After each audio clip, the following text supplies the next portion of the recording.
Hey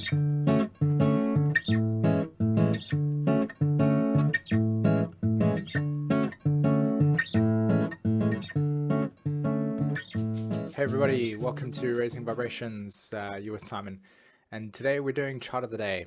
And this is for the 10th and 11th of February 2016. Hope everybody is doing well.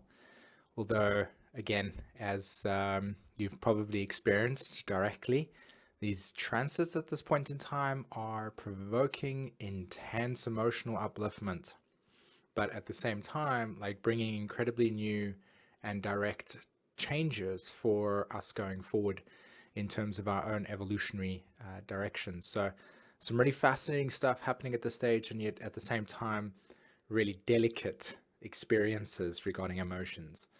And so that's why I actually chose this picture, to be honest. I found it to be such a beautiful explanation of how I felt the energy happening today. The leaf, as it extends into this new direction, has got these like water droplets just on the edge of it. And if you noticed on the chart, we have a quincunx happening with Uranus in Aries, Mars in Scorpio, and Jupiter in Virgo. Okay. And the quincunx archetype is about readjustment, balance, and the need for a reassessment. Okay. And so this is such a beautiful picture for me in that sense, because it illustrates that deep need for how fragile this quincunx angle can create, and that at any point in time, if we just move left or right, if we just had to touch that branch, that water would just disappear instantly. So it's this beautiful moment in time that we capture this experience, and yet anything that remotely comes into contact with that environment, it actually just shapes all those water droplets away. So a beautiful experience that I feel is manifesting for us right now regarding the current astrological alignments, and of course obviously the energy that we as human beings from a spiritual perspective are grounding into the physical.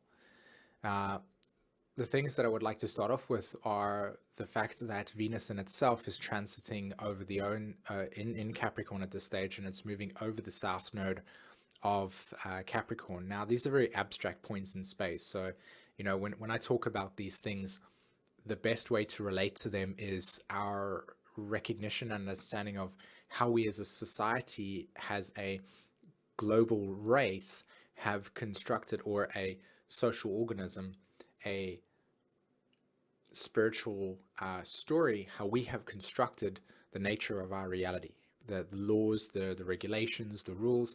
All of these things is how we have, as human beings, have created our existence.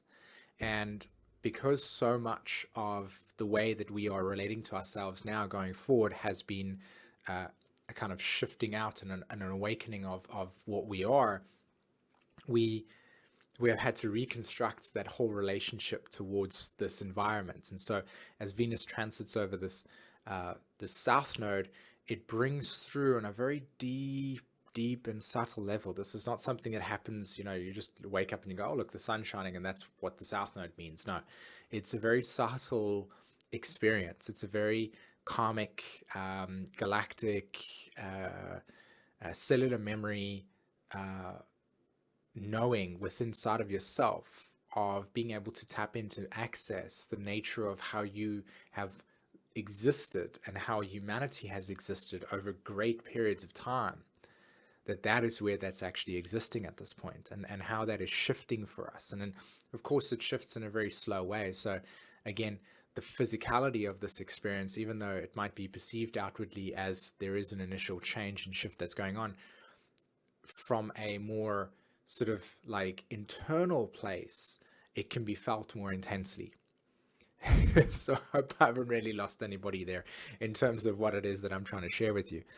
The second thing was the fact that, of course, Mercury is going to be leaving Capricorn at this point.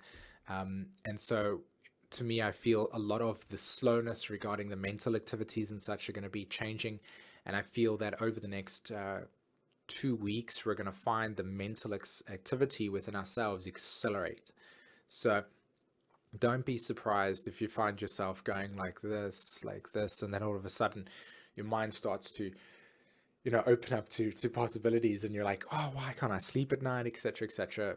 Aquarius is here, the acceleration is needing, and of course the energy is to promote this necessity for opening up. So that's some cool stuff happening there.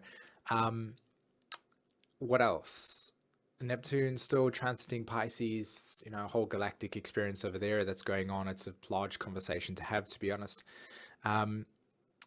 And so I suppose then Mars in Scorpio at 19 degrees, quincunx Uranus in Aries at 17 degrees, and then we have the North Node and Jupiter having that little conjunction affair over there, and they're all making that connection to Uranus and Aries. Okay, now in evolutionary astrology, the natural yod, the yod, is defined through this way. Now I've actually got a picture up for us, and I'll show you that right now. So that's the pattern. Okay, this is the natural yod or yod, and what happens is that if you see at the top of the screen, you'll see there's a point, an arrow point. That's the apex, and that would be where Aries is at this stage, or Mars. Okay, pardon me, not Mars, Uranus. Then if you had to move to the left hand side, you would see the quincunx 150 degree, and that's where the beginning of S is in the word sextile. That would be where Jupiter is, and then of course 60 degrees from that experience would be where Mars is in Scorpio. Okay, and then Mars would be quincunxing, as you can see again, 150 degree Uranus. So this pattern, okay, in itself goes around the whole entire zodiac. All right, and I'll be actually doing a video with in depth explaining what it is that I'm trying to talk about here. But essentially what this archetype does, okay, is that it helps us understand where our perceptions of reality are, and then how we can make necessary adjustments in those perceptions of realities so that we find more balance and holisticness within ourselves. Okay, so as an example, Aries as an energy in itself correlates to the need for instinctual behavior. Therefore, it is just acting. There is no capacity to think. Okay, whereas Virgo, 150 degree angle, is the energy of slowing down. So the quincunx is an angle, it's like a blind spot that you can't really see. Okay, so what Aries does for Virgo is it says you can't slow down too much to the point that you become paralyzed, because Virgo correlates to paralysis. So Aries says when you are in a paralyzed state or stuck in that sense, the need for just acting in some way will break that process. Now, of course, I don't mean physically paralyzed, because there's no point, you can't just act. Talking mentally. So it helps with that redirection process. Whereas Virgo comes across and it says to Aries, well, it's great that you have lots of energy, but you're not actually accomplishing anything because nothing's being completed, because you're just literally sitting in a situation and saying, I'm going to go all the way, but then after a period of time, I'm going to lose my sense of inspiration. So Virgo says you need to slow down and become more efficient in your actions so that things become more complete. Okay, so that angle creates that there. And then on the other side, we have Scorpio, and Scorpio creates the need for confrontation, i.e. external limitations around you that are felt as blocks that will then promote the need to confront yourself and say, this is where my limitations are so I can grow out of them. So what this yod naturally does is it creates shifting within ourselves relative to a paralysis, Virgo, that then makes us aware of something so we can confront it, that leads to a new direction. Right? Does that make sense? So the energy at this point in time that is contained within this chart is our need for confronting the limitations within ourselves through paralyses or psychological whatevers that are occurring, and then through that realization make adjustment. Okay, and the adjustment obviously then correlates to Venus in Capricorn, i.e. reconstruction of new values and core structures and boundaries that need to be put in place. Mars is moving through the Scorpio archetype, showing where these new directions are available for you. And of course, Jupiter in Virgo in itself is readjusting that process in an intense way. So let me show you how this is actually working in my own life at this point in time. So for me, I'm having a fourth house solar return. I've lost for words. Having a fourth house transit. So what's basically happening for me on a solar return way is that I'm experiencing the need for inner emotional reality, and then to validate that experience and to understand the nature of how it's operating. This current astrological alignment is causing a lot of sort of like psychological paralysis in my environment, to force myself to go in within myself, to analyze the nature of my own emotional patterns, and then to see where they're operating in ways that are maybe not facilitating more flow. And so by doing that, I've come to certain conclusions and understandings about certain things that has allowed me to reconstruct the nature of my reality at this stage for more efficiency, which is amazing.